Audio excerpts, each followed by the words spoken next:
My name is Mike Dixon. I'm here at Absolute Grinding. I'm the general manager. It's kind of a little bit of a history lesson.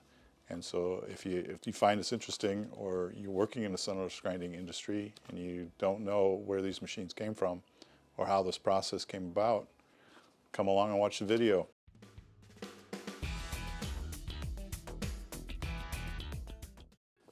Yes, that's right. Bicycles. You know, it's surprising. I'm sitting here in my office at Absolute Grinding, and over on my wall right here is a Schwinn patent for the sprocket mounting for a bicycle. And I actually stole this from something my sister had collected and thought it was cool, but it's odd that it ended up here at a centerless grinding shop. Anyways, I just thought that was interesting. In the early 1900s, bicycles were booming. Manufacturers needed millions of precise ball bearings, but existing grinding methods were slow and inefficient. If you can imagine trying to grind little tiny needle bearings in between centers, it's impossible. A machinist named Lewis Heim received a large order of bearings for his company, the Ball and Roller Bearing Company. But grinding each bearing the traditional way between centers would have been extremely costly, and he needed a better way. The first centerless grinder was Lewis Heim's invention. The machine he developed positioned the workpiece between the two grinding wheels without a central spindle. This allowed a faster and precision grinding process. But Heim's original design still had limitations.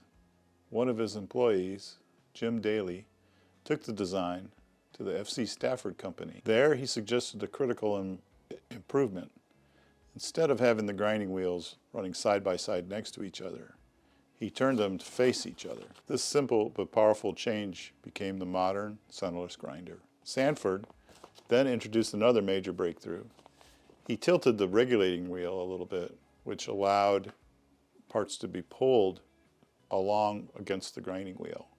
And that became the design for modern thru-feed centerless grinding. This allowed for mass production at speeds never seen before. But success leads to conflict. A fierce legal battle between Heim and Sanford erupted.